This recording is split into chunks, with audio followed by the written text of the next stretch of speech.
Pengeluaran pemerintah. Di sini saya akan menjelaskan terlebih dahulu tentang kegiatan dan pengeluaran pemerintah yang selalu meningkat. Pengeluaran pemerintah merujuk pada uang yang dihabiskan pemerintah untuk barang dan jasa atau item lainnya. Pengeluaran pemerintah vital dalam mempengaruhi perekonomian.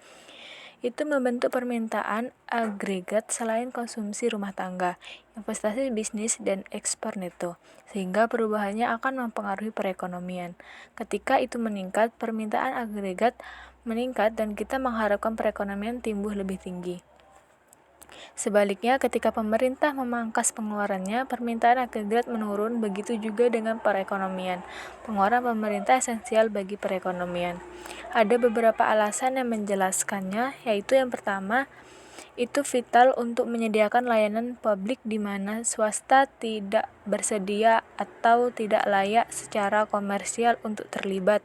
Alasan yang kedua, yaitu belanja pemerintah menjadi alat fisikal untuk mempengaruhi perekonomian.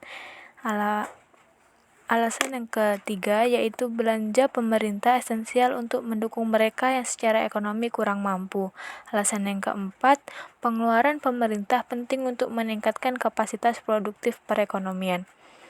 Misalnya, itu dibagi menjadi konsumsi pemerintah, pembayaran transfer, dan pembayaran bunga. Kemudian dalam klasifikasi yang lain dan yang utama itu terbagi menjadi 3, yaitu pengeluaran saat ini adalah mewakili pengeluaran rutin untuk kegiatan operasional dana administrasi. Yang kedua, pengeluaran modal, di mana pengeluaran ini mewakili belanja produktif oleh pemerintah.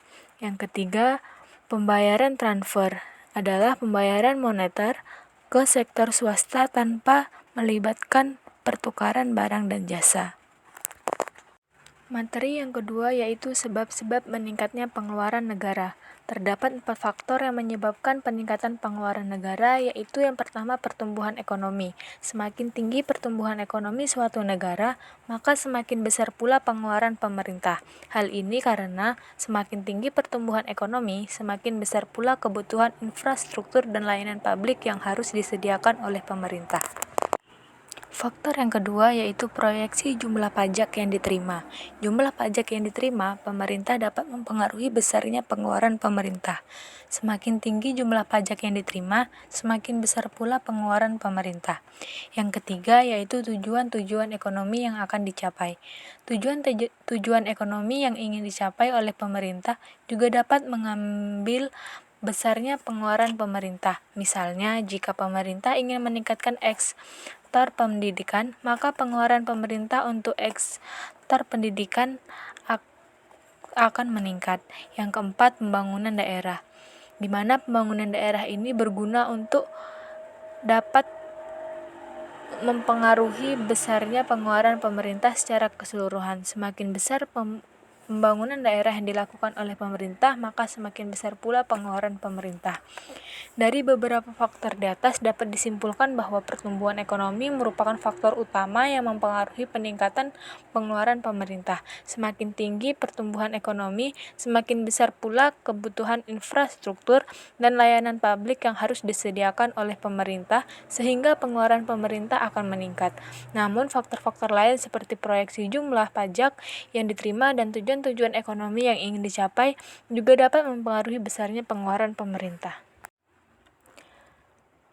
Efisiensi pengeluaran pemerintah sangat penting untuk mencapai tujuan pembangunan yang diinginkan dengan biaya yang minimal. Oleh karena itu, pemerintah perlu melakukan evaluasi dan pengawasan yang ketat terhadap pengeluaran anggaran agar dapat mencapai efisiensi yang optimal.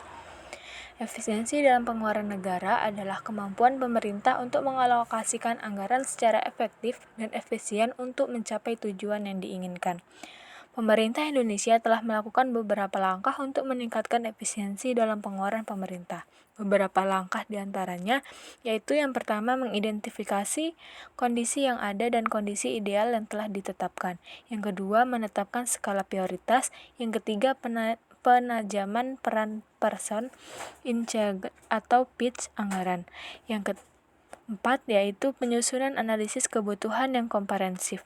Yang kelima, evaluasi nilai uang. Yang keenam, meningkatkan pemahaman penyelenggara negara terkait mekanisme bisnis dan pasar. Yang ketujuh, menggunakan metode Data Envelopment Analysis atau DEA untuk mengulas teknis efisiensi pengeluaran pemerintah sektor publik. Yang kedelapan, menerapkan kebijakan struktural untuk meningkatkan efisiensi dan produktivitas perekonomian dalam jangka panjang. Yang kesembilan, penetapan kebijakan fiskal untuk mengatur pendapatan dan pengeluaran pemerintah.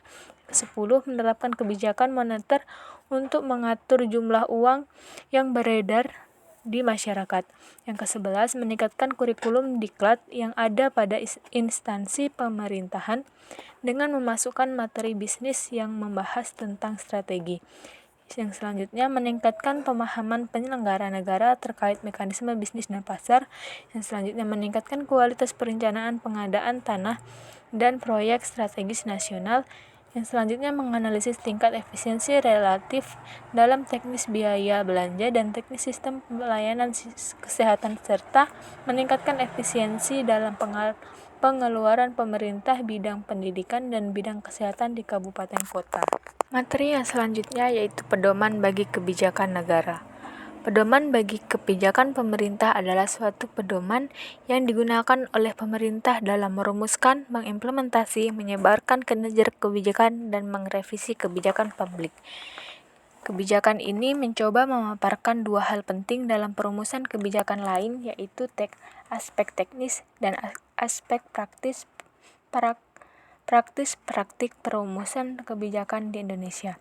Kebijakan publik merupakan suatu keputusan yang diambil untuk menghadapi situasi atau permasalahan, mengandung nilai-nilai tertentu, memuat ketentuan tentang tujuan, prinsip, cara dan sarana untuk mencapainya.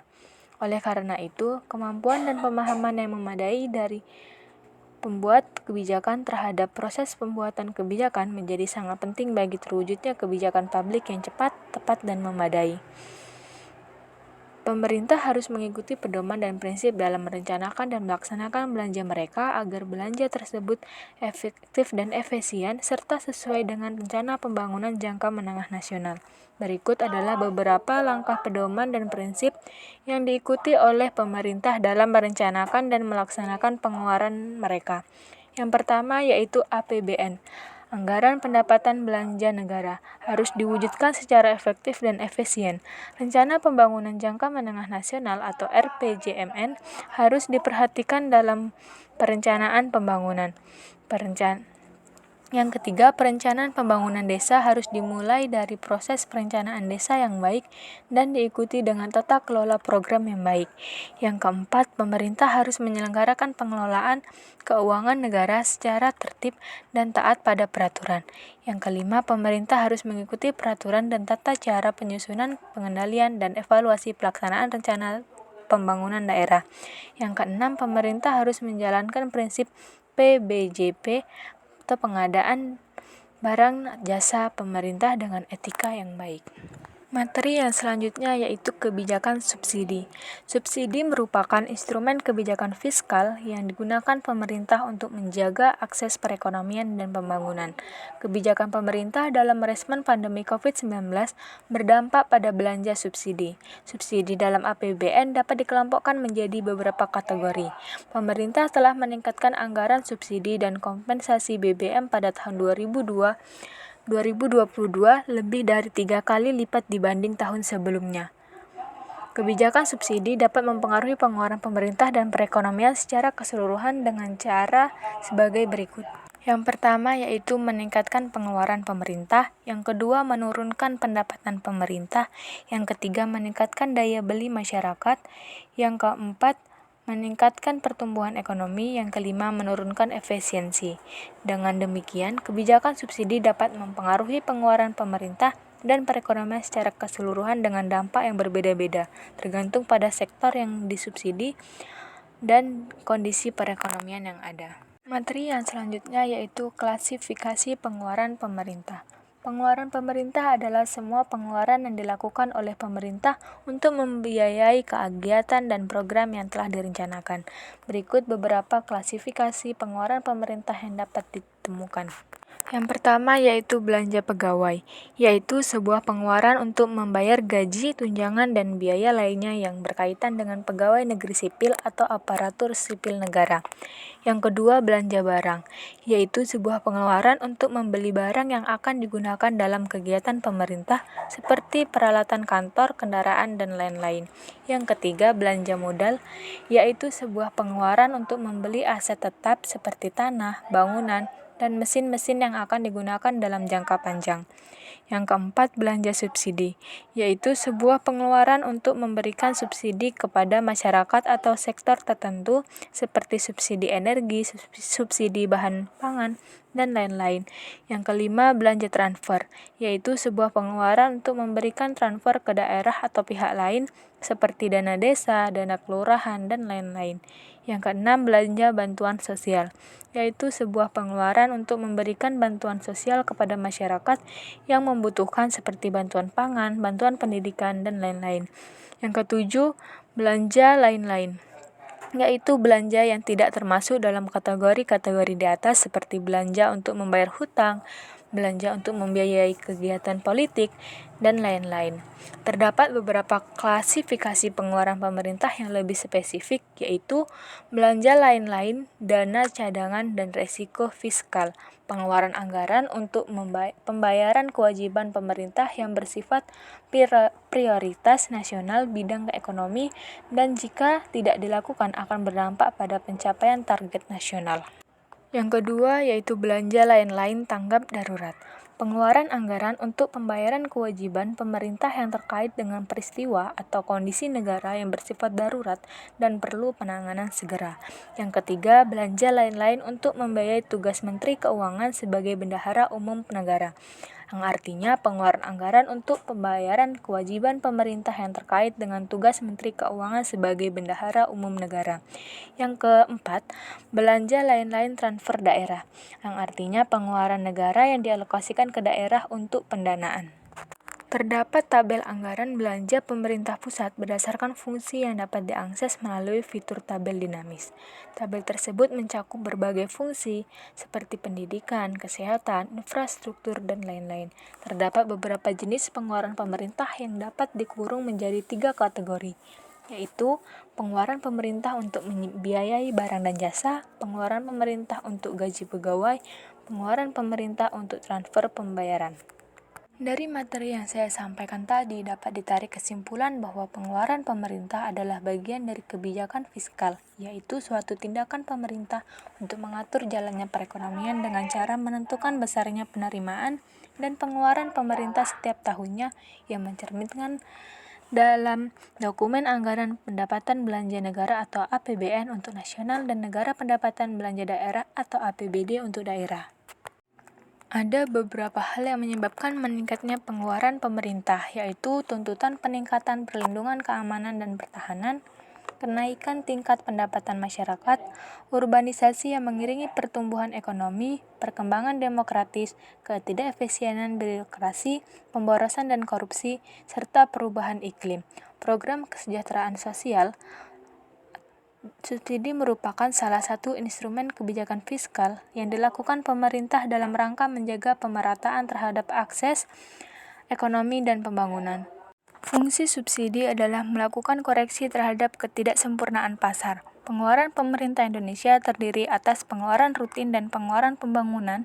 Peranan pemerintah dalam perekonomian juga selalu meningkat secara relatif terhadap kegiatan atau peranan pelaksana ekonomi makro lainnya yang tercermin dalam porsi pengeluaran pemerintah dalam produk domestik. Sekian materi yang dapat saya sampaikan, kurang dan lebihnya saya mohon maaf. Saya akhiri wabillahi taufiq wal hidayah. Wassalamualaikum warahmatullahi wabarakatuh.